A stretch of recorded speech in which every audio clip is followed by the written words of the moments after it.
Bonjour, très heureux de vous retrouver à nouveau ce matin. Avant d'attaquer le programme de cette édition de la revue de presse JV, j'aimerais vous rappeler qu'a été posté hier le 3e numéro de la revue de presse JV dissidente. Oui, acte de dissidence, une fois encore, c'est un scandale. Cette fois-ci, Lina Nounette et Mopral vous parlent encore une fois, aux surprises, de jeux de société, et le thème, ce sont les jeux de société pour l'apéro. Donc c'est à retrouver sur ce même flux. Encore merci à eux pour cette belle émission, plein de conseils de jeux de société et des recommandations en fin d'émission. Bref, c'est à retrouver sur ce flux, c'est la revue de presse JV dissidente. Et à l'approche petit à petit, parce qu'on y arrive, des fêtes de fin d'année, peut-être aussi plein d'idées cadeaux pour des jeux de société pour jouer en couple, en famille, en amis. Bref, c'est que du bonheur. Ce qui n'est pas du bonheur, en revanche, c'est la triste actualité entourant Activision Blizzard et plus particulièrement sa filiale française qui va fermer. C'est le Figaro qui nous parle de cela via la plume de Chloé Wattier en nous expliquant que le numéro 1 mondial du jeu vidéo, donc Activision Blizzard, a souhaité donc fermer sa filiale française. Ça a été révélé par Bloomberg. Selon les informations du Figaro, les 285 salariés de Blizzard France, basés donc à Versailles, mais en grande partie en télétravail depuis le confinement de mars, ont été informés de cette nouvelle lors d'une réunion Zoom d'une dizaine de minutes, et ça c'était donc mardi dernier.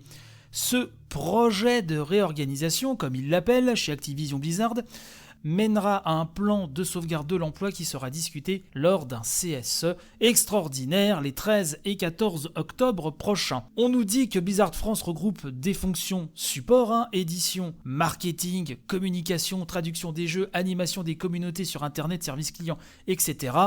La majorité des salariés sont dans l'entreprise depuis déjà une bonne dizaine d'années.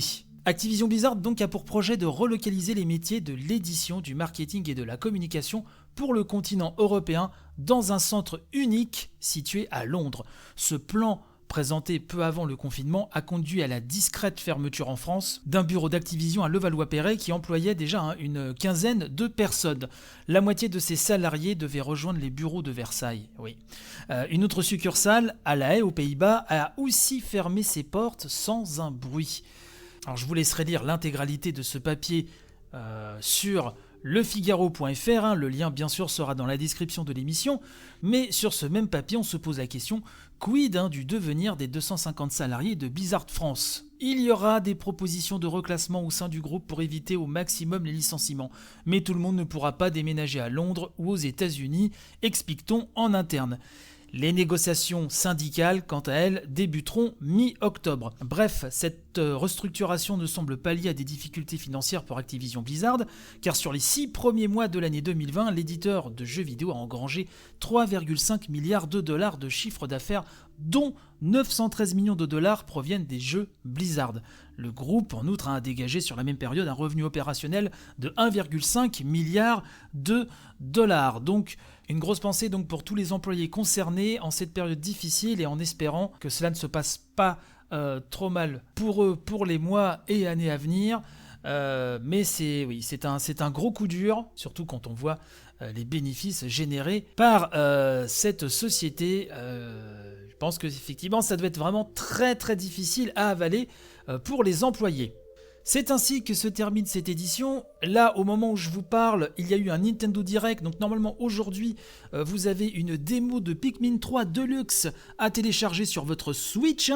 Si vous possédez la console hybride de Nintendo, sachant que terminer cette démo vous permettra, lorsque le jeu Pikmin 3 Deluxe sortira dans sa version complète, de débloquer la difficulté Ultra Spicy. On en a vu plus aussi, sur Hyrule Warrior, l'ère du fléau, avec de nouvelles images, très sympathiques, donc n'hésitez pas à aller voir tout ça sur le compte YouTube de Nintendo France.